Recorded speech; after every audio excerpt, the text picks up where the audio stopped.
We good? Yep. Hi, welcome. Welcome to CocoaHeads 197. Thanks for being here.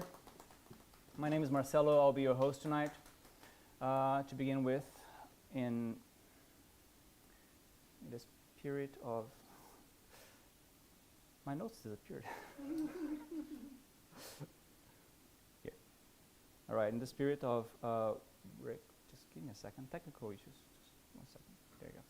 In the spirit of reconciliation, Melbourne CocoaHeads acknowledge the traditional custodians of country throughout Australia and their connections to land, sea and community.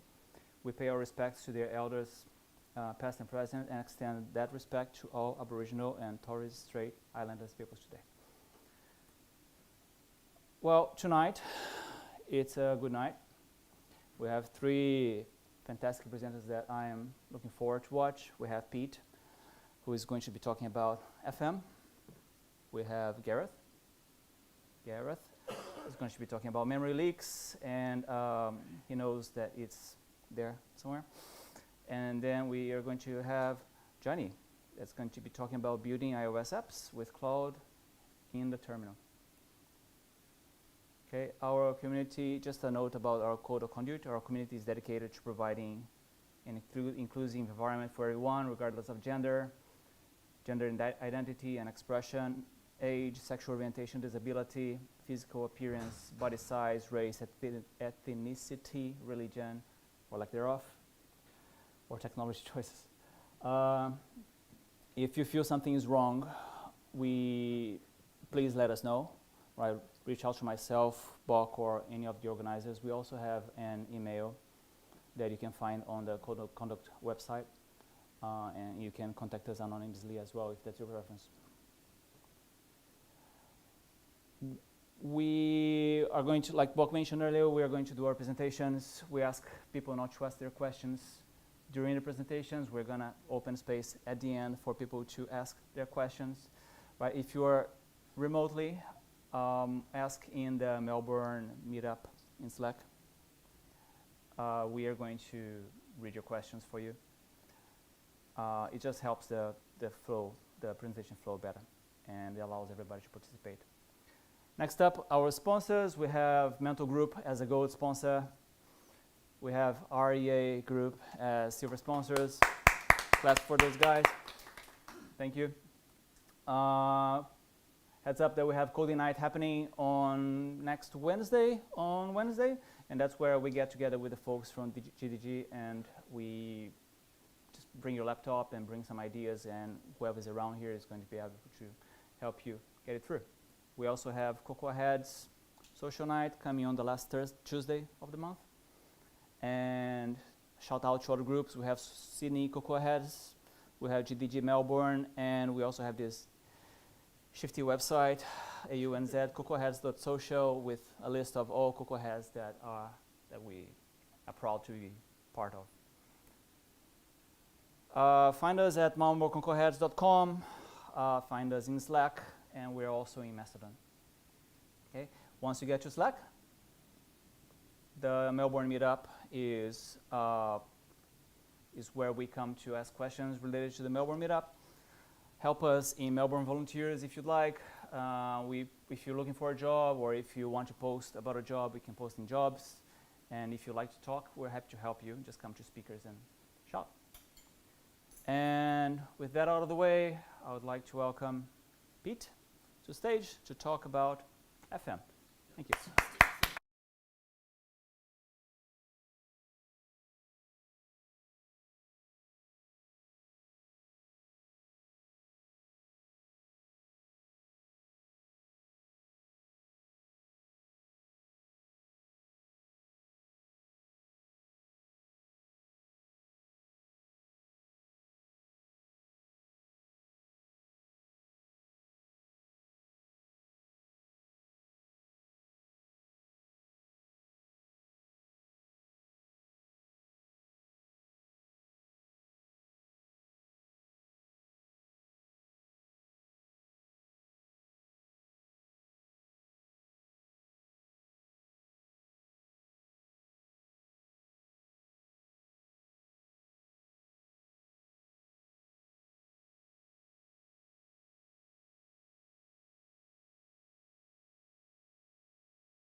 Am I good? Yes. Fantastic. FM, frequency modulation. Right, so invented in the 1930s by a guy called Edmund. Amazing advancement over what we had with amplitude modulation, because amplitude modulation is extremely susceptible to noise. You have like a noise like a lightning strike or a combustion engine, which was all the rage back then. These waves get bigger, and amplitude modulation cared about, put the information in how tall the waves were. FM, frequency modulation, put the information in the frequency, and with that we could carry way more information. In Australia, FM was, the government said in 1975, which is way, way, way past all the other countries. In 1975 said, yep, we're going to commercialise these bands. We're going to have the frequencies between like 85 and 108. And it wasn't until 1980 that the first FM commercial radio stations kicked off in the capital cities of Australia. My name's Pete Goldsmith. I'm not talking about frequency modulation. I'm talking about the FM CLI tool that Apple shipped in Golden Gate. And it is the gateway to Apple's foundation models. This is a lightning talk. It's going to be very short. I'm going to speak quick. So what is FM? Now this is where we go to the demo. So I'm running Golden Gate macOS 27 Beta 3 here. And you can, without installing Xcode, the FM CLI tool's installed. And with FM, we can run FM help, and we get this. It's like the first time that Apple has put in a CLI, this like very on-trend Unicode graphic in your CLIs that is all the rage with all of the AI folk.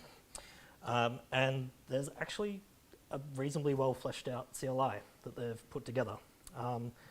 The WWDC session that they presented this at and showcased it at talked about it being scriptable, and let's have a go of interfacing with it. FM, we'll just go up to, you're live at CocoaHeads. I'm a foundation model developed by Apple. I don't have information about specific events like CocoaHeads. That wasn't too bad of a response. But I'm not live at CocoaHeads. I can help answer questions or provide information about Apple products and services. So without any extra flags, this is running your on-device Apple Foundations model. This model is very, very small. It's got a 4K context window. And the primary purpose that they've put this together is to help folk understand the capabilities and limitations of what the Apple Foundations models can do. You could do this using the Swift APIs like last year, but this year by wrapping a CLI in front of it, you can now automate it, script it, and you run massive test cases against your data to measure how your app's going to perform against it. But what I found interesting was that you could specify the model PCC, and that's Apple's private cloud compute. So for Apple's private cloud compute, this is the model that's running on the server side. And any other server side CLI tool that you've used for AI stuff, you have to provide a token or you've got to log in. But this one in the docs just runs out of the box. So I was like, you're live at, closing quotes. You're live at CocoaHeads. And let's see if I'm...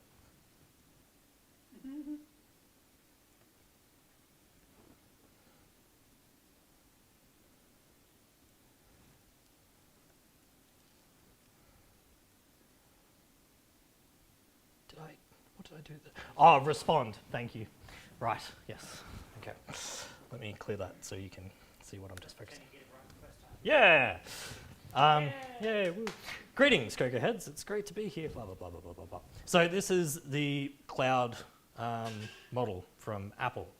And there's a quota behind it, but you don't know what your quota is. And it's tied to your Apple account. And what that means is that someone else can potentially write an app and call this CLI and use your quota to reach Apple's cloud compute. And that's where I got very interested. I'm like, well, it's not gated by tokens. Like, how are they going to stop people doing this? So the purpose for it is meant for testing, and they also talk in the presentation about you can use private cloud compute. They also released a Python SDK at the same time, and one of the most voted issues on the Python SDK on GitHub is, well, how do I get the Python SDK to talk to private cloud compute? And the Apple engineers say, no, it's not meant for that. If you want to do private cloud compute, you call it on the CLI. This chart here is just to talk about, Apple's foundation models, or I can talk to private cloud compute. Maybe I can use this to replace my Claude subscription and all that other stuff. No, it's still very limited. You've got a small context window with what you can do with it. It's great to understand its capabilities, but even on a local LLM, so this is like the small skill set of what you can do on AI stuff on your local device. Your Claudes and ChatGPTs and Codexes and all of that, they're much bigger than that. So this isn't going to replace that. But it's meant for testing and understanding what Apple foundation models are capable of. I started poking it. I started putting it in a script. And when I was trying to script the private cloud compute model, I started to get this error message that was inference is not available in this context. I wanted to know where that was coming from, that error message. So before that, I dumped strings to figure out whether the error message was coming from the binary or from somewhere else, and figured out it was coming from the tool. And then I could see that the log for the tool was very verbose. So anytime I'm calling any CLI and it behaves poorly, open up Apple Console or run the log command, and you can see if it's doing any debug logging and being a good actor on Apple platforms. And the Apple engineers have put an amazing amount of awesome information in here about how they gate the private cloud compute from being scripted. It's not highlighted in there, but what they have is these. Can I point to one of the rules? Failed ancestry check. Can't see one of the. But rule 1, rule 2. So once I saw those, I was focusing in on there's these rules. And they have these rules about no TTY on STD, FD. If you're not a shell scripting person, these will mean nothing to you. What they mean is that they are rules to ensure that the tool is called from the terminal, not by some other program, and it's not being scripted. The intent from Apple seems to be that they just want private cloud compute to be used by a human at their terminal. And you can understand the abuse situation if a third-party bad actor threw in calls to private cloud compute, they could exhaust everyone's quotas. And there was this fun little string here for the 0 window size, which I'd never seen for CLI protection before. The English version of what these mean are, for those that understand a bit of shell scripting, ensuring that all of the input and output from the command line is going to a terminal, easy to fake. The process must have a controlling terminal of its own, again, easy to fake. And the parent process, what they do is they walk up the process hierarchy to ensure the Apple signature of someone in the chain is actually signed by Apple, which is, that's pretty good. But the one that I found very interesting was that the terminal must report a non-zero window size. So it's super easy to fake that you're in a terminal context by just wrapping it with script or calling a fake terminal session. But it takes a little bit more effort to fake the window size. To bypass it, it just takes that. So it's just a small amount of Python.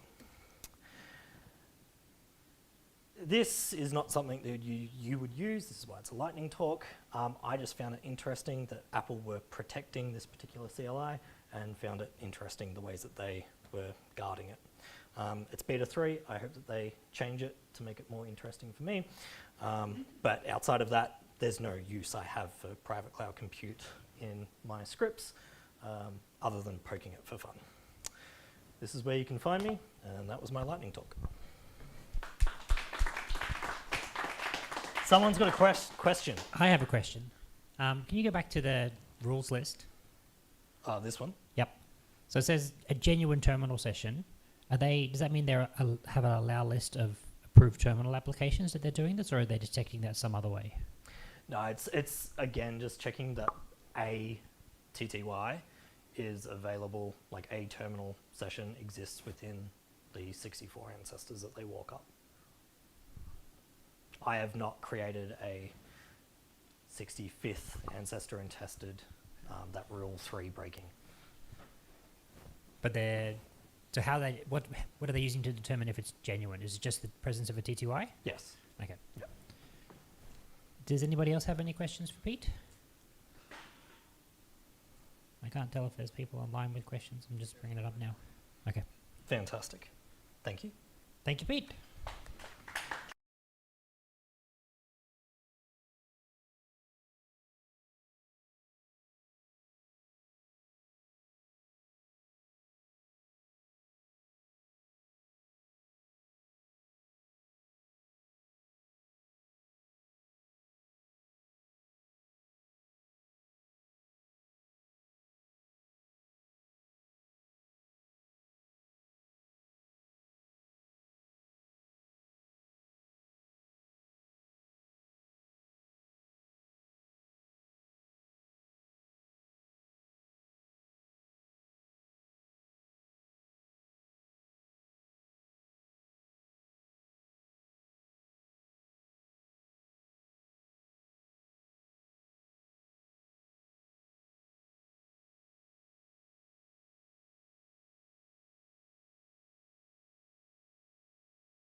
Hello.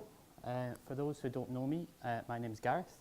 I'm originally from Scotland, and I've lived in Australia for the last 3 years. I've been developing for iOS apps for the last 10 years. Started using Objective-C, UIKit, moving on to Swift, and then most recently Swift UI. In that time, I've worked on all sorts of apps, brand new, greenfield projects where you get to make every decision, and then older established apps where you're carefully extending something else that someone else has touched. I'm currently working with Intane, you saw the background there, and was working recently on a performance problem that was raised by QA. They're some of the trickiest bugs to find because they're really hard to pin down. There's often no crash logs, there's no obvious ways to reproduce, and just get kind of the app's just slow. And while I was digging into it, I found a major memory leak. And this got me thinking, every single app I've worked on in the last 10 years has had at least one memory leak. So my theory is that your apps will too. My first job in Australia was with Kogan, where I discovered a major memory leak with their implementation of the coordinator pattern. Before that, when I was working in the UK, working with UIKit and kind of view controls and all that stuff, it was a lot more common to have memory leaks, so it's not as talked about now. So yeah, this is what the talk's about. Your app will have memory leaks. I'll walk through how to spot them, why you should care about them, what's the most common memory leaks are, and then hopefully I'll do a demo if everything works for me. And yeah, before I started, I want to kind of highlight it's important to be careful with this sort of stuff.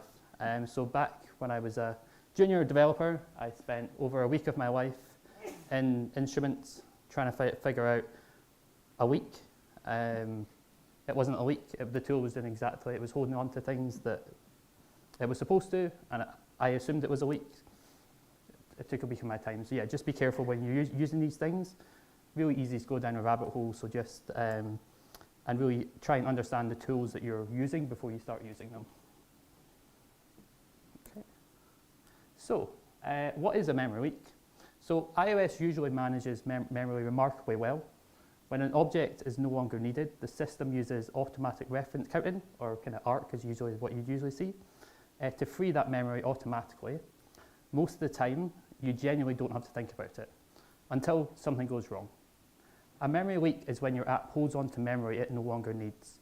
The object should have been destroyed, but something is still holding a strong reference to it. So ARC can't deallocate it, and DNet never runs.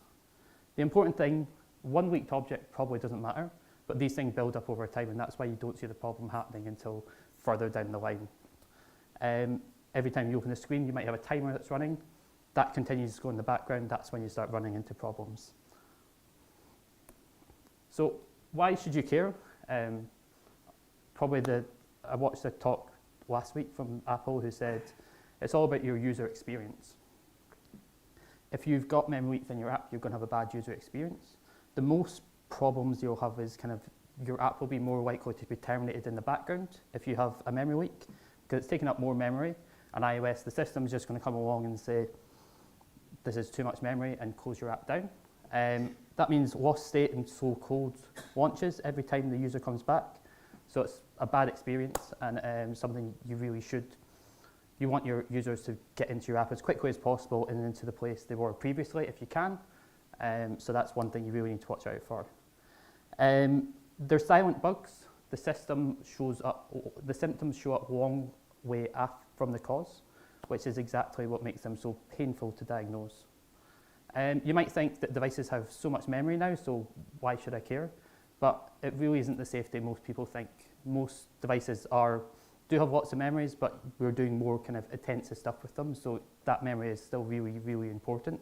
And particularly when you've got users supporting on older devices, you've got to think about what the users' experience is like on those older devices and not just the latest and greatest devices. Another kind of key thing is other apps. The more memory that your app uses, the less that is available for the system to give out to other apps. So have a look around. If you don't care about your memory, then your fellow developers will suffer. Performance. So as memory pressure builds, the system starts compressing, purging memory. The system does its best to keep things running, but it's only doing its best. So you'll see things like scrolling hitches, cache is getting dumped, everything slows down, and then in worst case scenario, the app will actually crash. So that's where the bugs mostly come from QA, is when there's a performance issue that's caused by a memory leak. It's the system just trying to cope with how much memory your system is using.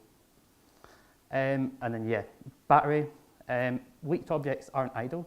So if you have a leaked screen that's got a timer on it, in the background, it's just going to constantly be on that timer, and it'll be burning the CPU and battery for the screen, and it's going to obviously not be a good user experience.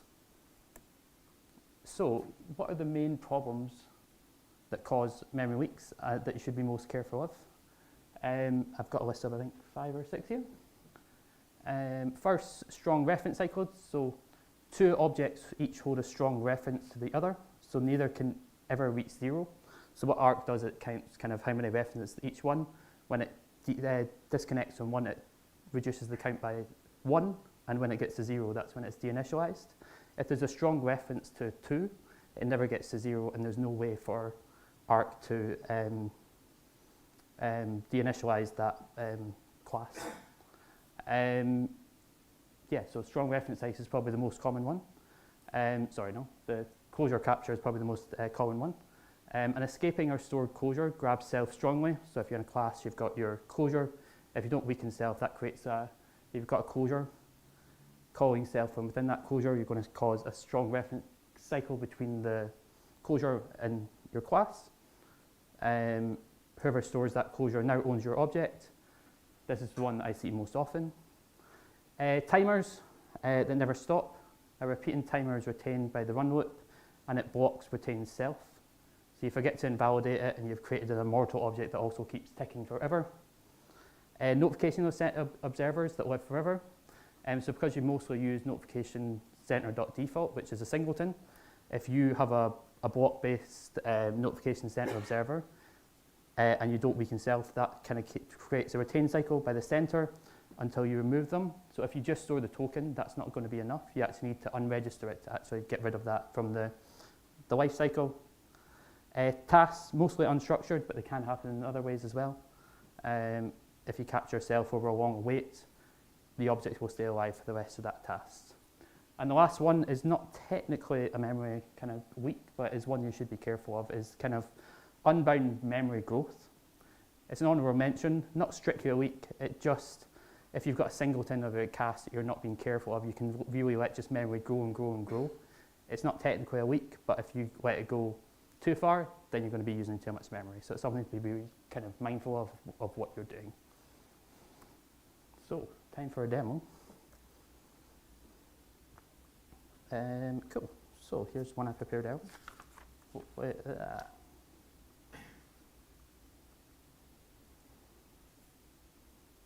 is not what I want.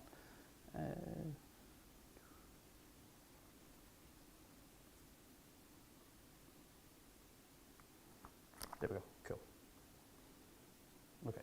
So me and Claude had some fun this week working on an example for this. So this is kind of an example project that Claude's put together, and he's kind of put in some examples of leaks. So it's a very basic app. It's a cooking app, and kind of with some recipes and stuff like that. So there's a lot of leaks in here, and kind of I'm going to walk through ways you can find them. So first off, it's kind of the most kind of giving tool is this memory here inside Xcode. This tells you kind of what memory is in the system at the time, what the usage is, and this is really kind of the first. If you've got a problem with memory, this is where you're going to see it first. So if I go into a view, I'll get this out of the way, I see it jumped up a bit. If I leave that view, what I'd expect is for that to come right back down to where it was previously. It's not done that, which makes me think there must be a leak within that view. So that kind of my first diagnosis is something's going on here. I'm not quite sure what's going on, so let me dig into it a bit more. So if I do that again, let's do it a couple of times and see if there's anything happening. So when I go into the memory graph here, the memory graph is found at the bottom if you've not used it before. This is probably the most powerful tool for diagnosing memory leaks, and that includes the leaks tool that Apple provides. You can see here, this is a kind of a graph of everything that's currently in the systems menu. And so what I'm looking for in here is more than one object. So I can see this recipe detail view model. I've got 3 of those instances. That kind of makes me, knowing how this app was built, that was what this screen is. So when you click on there, it opened up the recipe detail. And so when I close it, that's not being deallocated. So that is a memory leak. And so looking at it, you can kind of see roughly what's going on. I'll make it bigger. So you can see the kind of thicker, strong lines kind of indicates a strong kind of reference between the two. And so it's very easy to see that I've got a closure that's capturing self here for that recipe detail. So you could go straight into recipe detail, go through it and try and find out what's going on. Or you can kind of click on this object, and what you can see is there's no backtrace. And so it's telling me malloc stack logging is not enabled for this process. So let's go enable that. So inside the system, if you go to edit scheme, you've got the options, you've got your memory management things here. If I go into malloc stack logging, restart the app, just to get that triggered.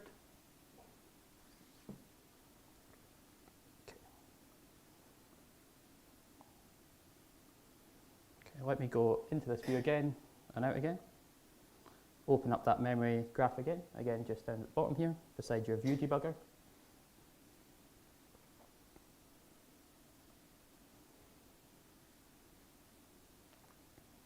And I'm looking for that recipe detail view model. So here it is now. I can see more of a backtrace here, so that's what malloc stack logging does. It shows you what the kind of the creation of that, where the object was created from. And I look into this closure, and it tells me exactly where to look. So inside the best by detail view model in it, there's something going on there. Not that one. If I go into this top one, not that one. You selected the view model again. Yeah, that'll do it. I'll see here we've got favourite observed changes, and there's no weak self. So that's a closure that's capturing self.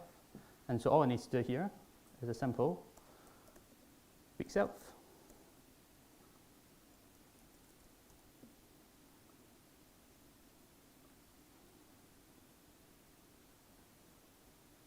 And I run that.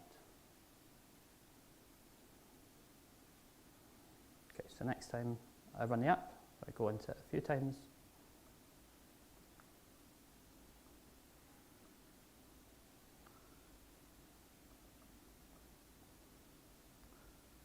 Go into the memory debugger this time.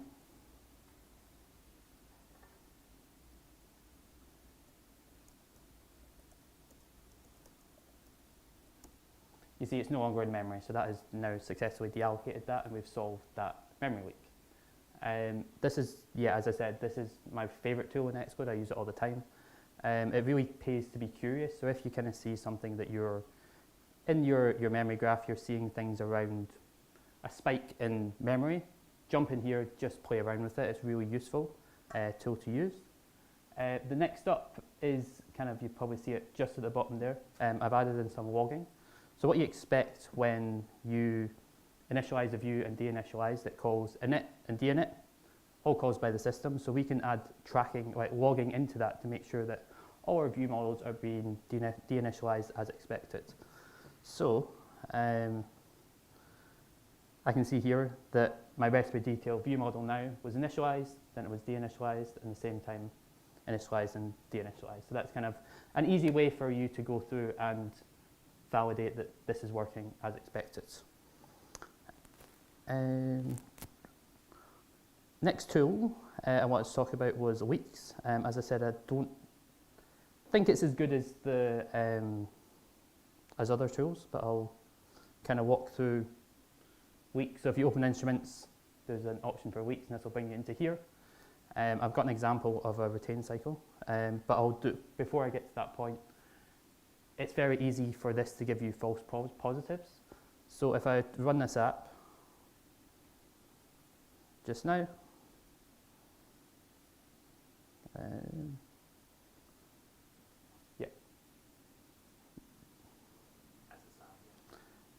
it'll give me the, that's what I get for trying a live demo.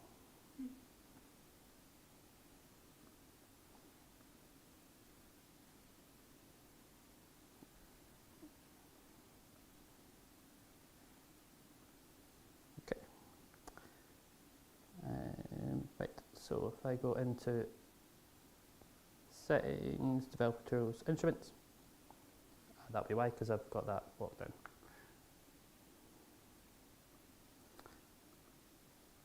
So if I go into weeks now, I tend to like to, this is, the top one is more around kind of when you see it, so you can either have it immediately, or it can be deferred, kind of what you prefer.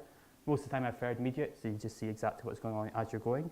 Otherwise you've got to kind of wait for the thing to, the whole, what you're doing with the app to finish.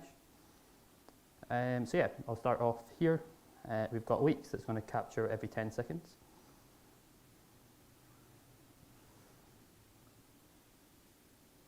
So this app here, I know there's a memory leak within this class, but it's currently showing me green. There's green ticks, everything looks good. And the reason for that is because weeks only show unreachable memory. Most weeks aren't that, and so it's really careful. It's really important to be careful about that.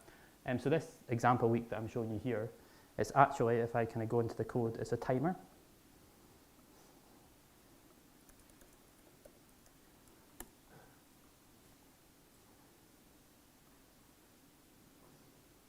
So this timer here is the week, and it's because we've got weak self, it retains itself.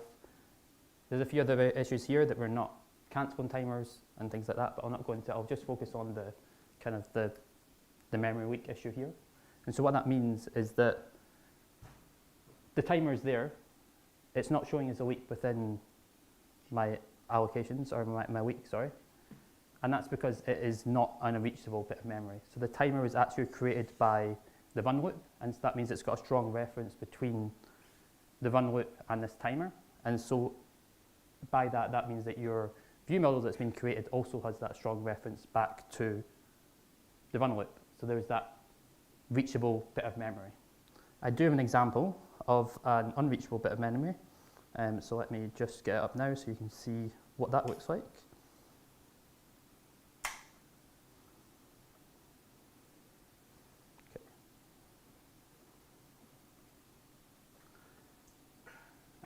So it captures every 10 seconds. So, yeah, cool. So this is an example of an unreachable bit of memory. It's a kind of coordinate and a view model that are created together, and they both hold a strong reference to each other. So first off, you can see there's a problem here. The best thing, you can see exactly where the weak is coming from as well. I've got a demo child view model and a demo coordinator, so you can go in and look at that code to see what's going on. One thing I think is really useful is the cycles and roots. And so this shows exactly where that retained cycle is coming from. Yeah, so if it's a non-reachable bit of memory, this is really useful. Yeah, so we've got a demo coordinator and a demo child view model. So let me stop this and go have a look at what's going on there.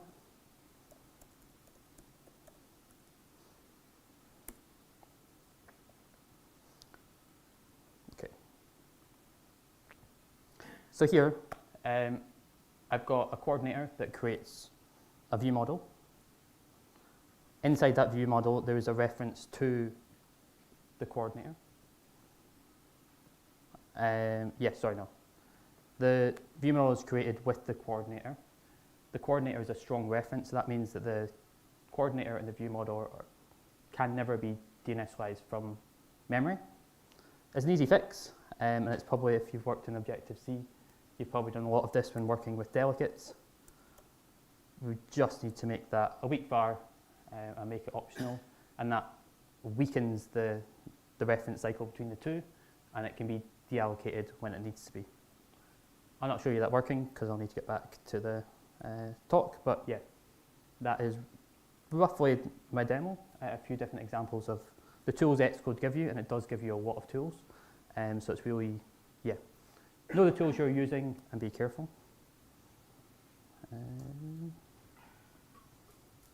Okay, so finally, just to kind of summarize that, be curious. If you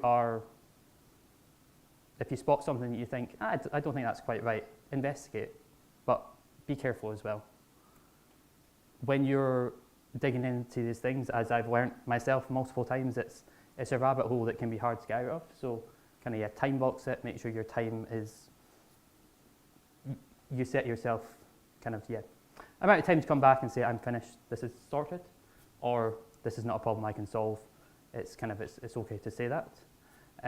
Yeah, just kind of, to finish off, there's probably my key message is be kind. It's kind of, yeah, be kind to your fellow developers, kind of think about memory, be kind to your users, think about their batteries, and with the new beta OSs using up all their battery, it's important that your app doesn't use as much.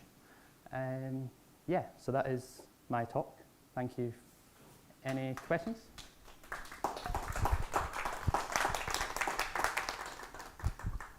Thank you, Gareth. Any questions in the room? Good talk as always. Sorry. You mentioned Claude at the start. Yes. So this is a bit of a question in two parts. Have you used Claude to help drive instruments and do any of that sort of memory debugging? Here's one I prepared earlier, because I thought I was going to have time to this. But yes, I've not used it to actually go through into the instruments, but I went on to I basically Googled memory weak skill, used the first one and just kind of ran it as just a test. was hoping to find to get into the demo, but ran out of time, so thank you. Good. So yeah, it was pretty good. It kind of went through most of the issues that I had, and it kind of found all the problems that were put in by itself by another agent, but it found all the problems, and yeah, it was pretty good at finding them. So that's a very kind of small project with kind of very, very obvious leaks. So I'd be interested to see how it does work with kind of a wider code base than just these, and probably more challenging leaks to find than kind of the basic example ones. Cool, thanks for showing that. Do you think the use of Claude to address and solve memory leaks is removing some of the curiosity involved? Good question. I think I think I'm good through my time. I've always seemed to find memory leaks seem to find me, and I always be the one to find memory leaks. I don't know if it's me or. So I think I do love just digging into the tools, just really getting into things. So yeah, I think it's good for some things. It's good to help you, point you in the right direction, but there is still some kind of joy you get from that kind of craft of finding that issue.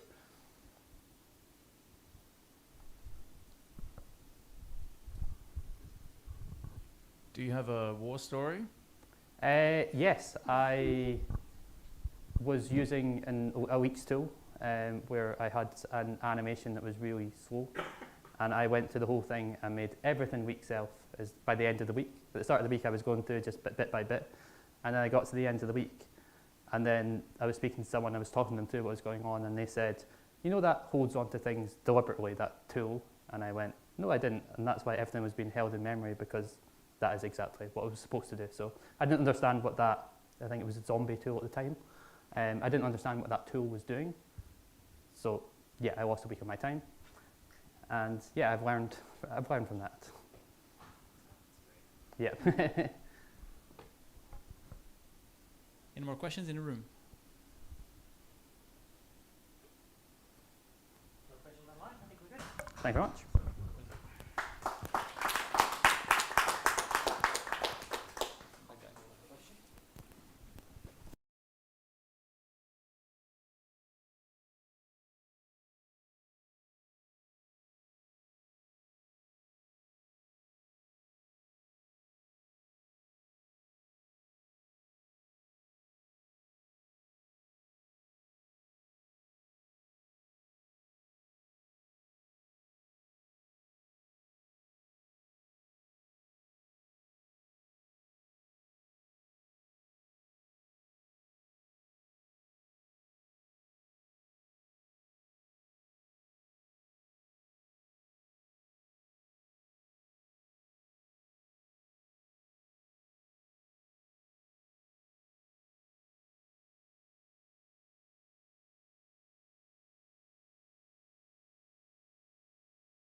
Cool.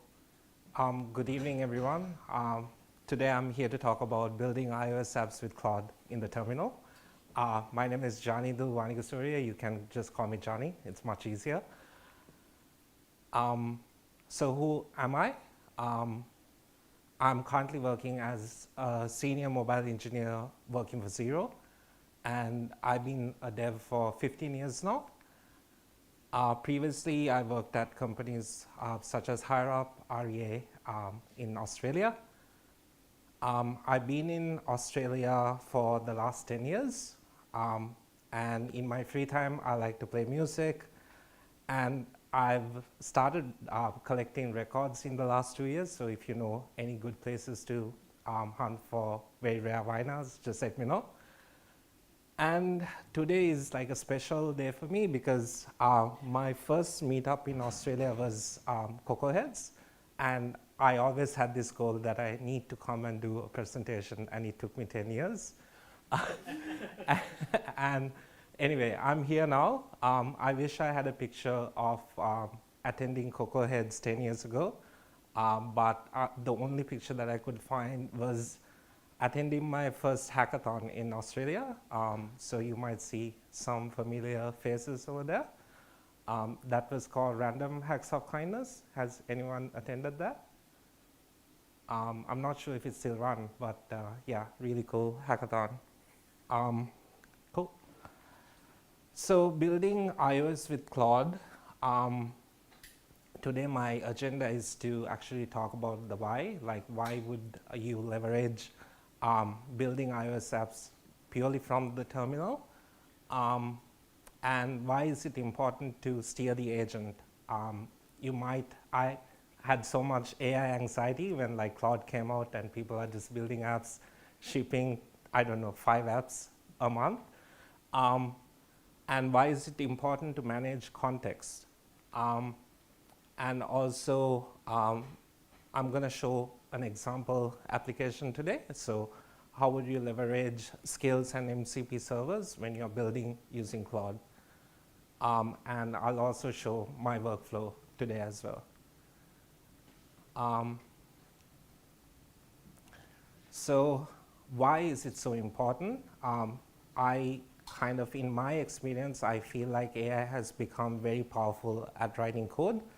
And if you see the example of the screenshot over there, that's kind of like an app that I built in like just a couple of hours using Claude. So it has become very, very powerful. But steering the agent has become even more important. So you need to steer the AI agents, in order to produce a good result. So I see this as 3 different stages. So you would have the context stage, implementation stage, and also the verify stage. So what I mean by context is how do we provide as much information to the coding agent, and the implementation stage is where we need to verify the input and the output that the agent is producing, and the verification is how do we enable the AI agent to verify its own output.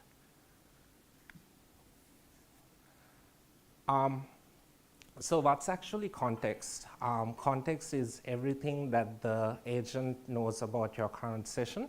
So if you are developing an app, the context is going to be all of your code base, any of the MCP servers that you are running, and also the memory and the skill files. The more the context gets filled, the agent output can get degraded. So that we call this context rot. So the app that I'm going to be talking today is called Welcome to Melbourne. So if back in the day, like 10 years ago, if I came to Australia, this is probably like the app that I would develop. And the first thing that I did in order to give the agent as much more context is to come up with a design. So if you see the video over here is, I'm really sorry, like the text input is really tiny.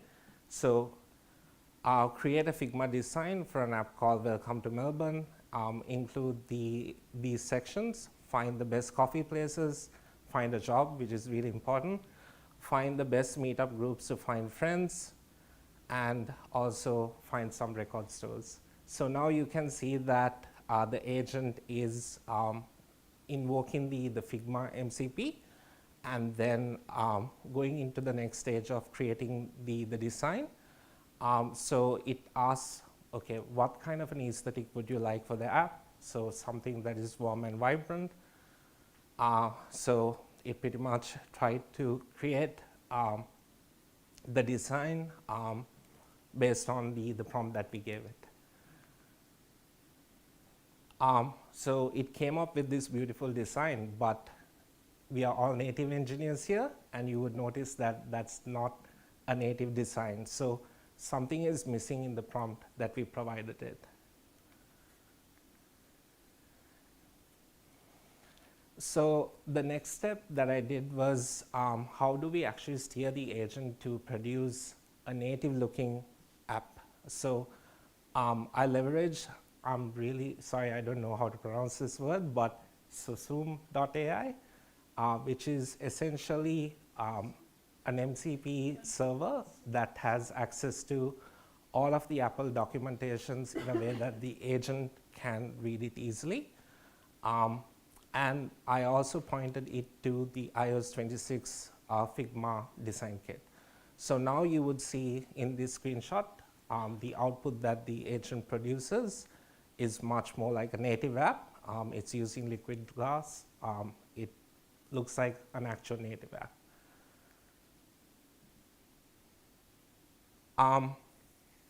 The next part of this whole journey is to give the design into some kind of a requirement form. So I've been using a lot of the skills by Matt Pocock, which he's kind of like, I find him to be one of the thought leaders currently in AI development space. So I essentially use two issues by Matt to record these the design from Figma into GitHub. So this is kind of like the backlog that you would see here. So scaffold the project with Xcode Gen using iOS 26, come up with some kind of a design token system so that we can easily cater light mode and dark mode, build some kind of shared UI components. I'll be able to go through the GitHub issues later on. So when it comes to the implementation stage, in order to manage the context, I pretty much ask the agent to go and pick up issues from GitHub. So you can see it doing this now. And in order to scaffold the project, I use Xcode Gen. So Xcode Gen is a way that you can template a project structure. And because I'm interacting less with Xcode, you can use a tool called Xcode Build MCP. Has anyone used that in the past? So Xcode Build MCP is essentially an MCP server that can interact with Xcode without any kind of UI. And in order to manage the context, so context, I kind of think about it as like a AI engineer with some kind of memory. And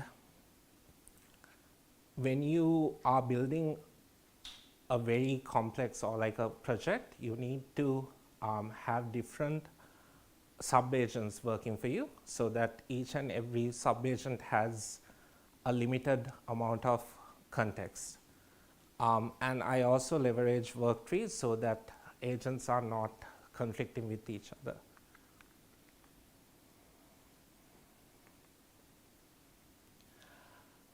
So with the verification stage, I ask the agents to pretty much use TDD. So any kind of code that they're building, they are able to verify it on their own. And also with Xcode Build MCP, it can directly invoke the simulator and capture the screens via the accessibility APIs. So now it's time for the demo.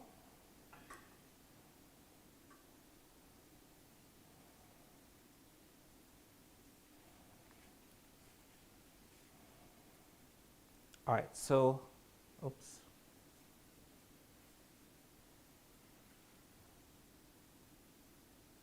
There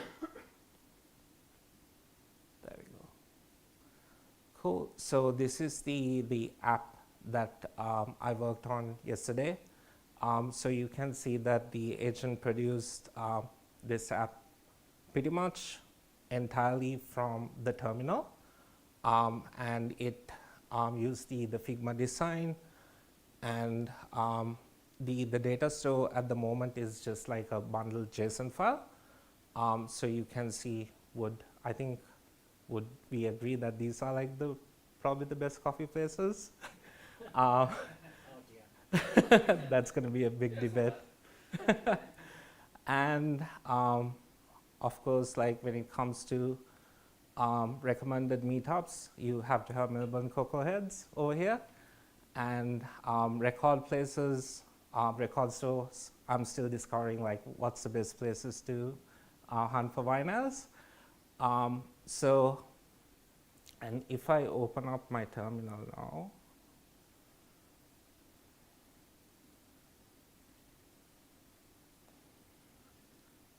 so this app was pretty much developed entirely using the terminal. We have frustrations with Xcode. I do too, and I still have a soft spot for Xcode. But when it comes to day-to-day development, even at work, some of the engineers, including me, we are pretty much not touching Xcode anymore and trying to steer the agent to produce good quality code, and kind of like mostly verifying the end output via manual tests and also via the tests. So right now I can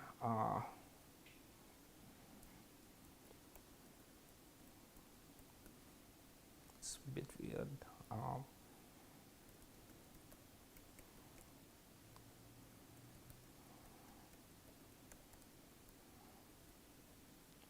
So, because I probably don't have access to internet right now, but pretty much you don't need to even open up Xcode to run the app.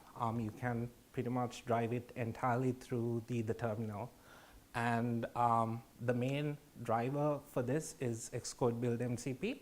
So if you don't have that MCP server installed, you can also use the native MCP server that is inbuilt with Xcode, but it's quite limited compared to Xcode built MCP.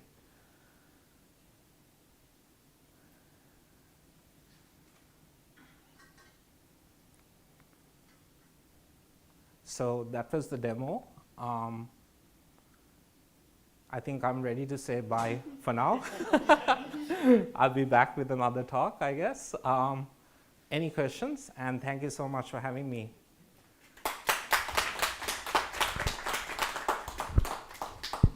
Thank you, Johnny. Any questions in the room? Gareth? Thank you. Yeah, really enjoyed that. Thank you. Is it going to be another 10 years until your next talk? I hope not.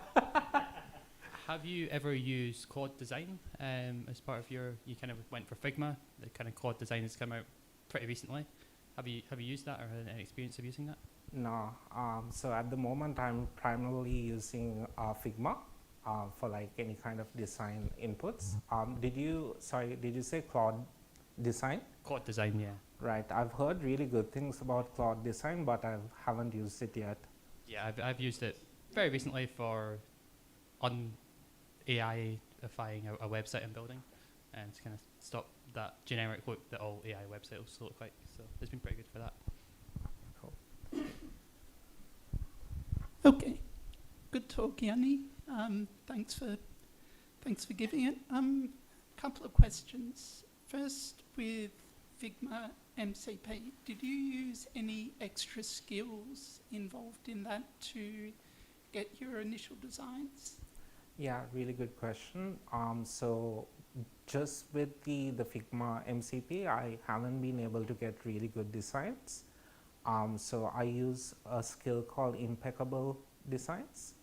I think it's available just in skills.sh, and that has actually given like very unique designs. And recently, even at work, folks have been just using HTML as like a slide deck So with the impeccable skill, you can actually create Figma designs as well as even really cool slide decks. So that is something that you can, if you just install that skill, when you are building a UI interface, it's automatically going to get pulled into it. Cool. Always good to learn about these different skills and approaches. Second one is, have you played around with Xcode 27 betas, and have you found that their interactions with Claude and with the MCP server it provides, is that enough to sort of pull you back from the terminal? Thank you. I haven't played around with it yet. I saw that there are like a couple of dedicated talks pretty much on agentic development. So would be definitely keeping an eye on it. And I think also one of the cool thing about using the terminal is that you can spin up like multiple agents. I think Andy in the CocoaHeads channel recommended using CMOX. It also, I think for me, has a bit more of like a control aspect, and also when you are working at work, there are other skills that other engineers have incorporated, which I feel that can be invoked via the terminal, but I don't have like a strong reason that I'm gonna totally ditch Xcode. And like with the earlier talk, with like things like instruments, memory graph debugger, that's all available within Xcode. Just to add with the memory leak investigation, one cool thing that I didn't think it was gonna work, but in one of the apps that I'm working on, there's like Objective-C dependencies, and like the memory graph is like very, very complex. I actually took a screenshot of the memory graph debugger when I was trying to find a leak and gave it to Claude, and it was able to exactly say where the retain cycle was, which was really like a mind-blown moment. So these tools are getting quite powerful, and I don't think our engineering jobs are gonna go away. Sorry, I'm going in a tangent, but I think it's becoming more and more important that you have solid foundations, but still need to keep an open mind about what these tools are gonna unlock us. Thank you, Jenny. Any other questions in the room? No? Applause to Jenny, please. Thank you. Thank you.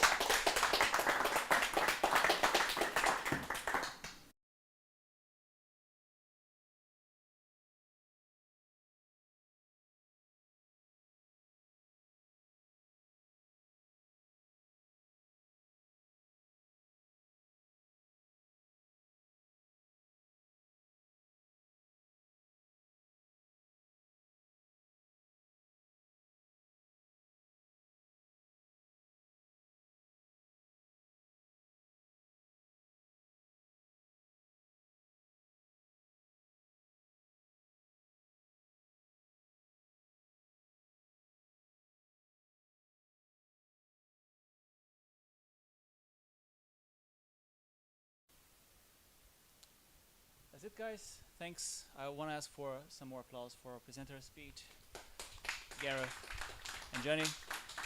Thank you for the talks tonight. Next up, next Wednesday, we have Coding Night.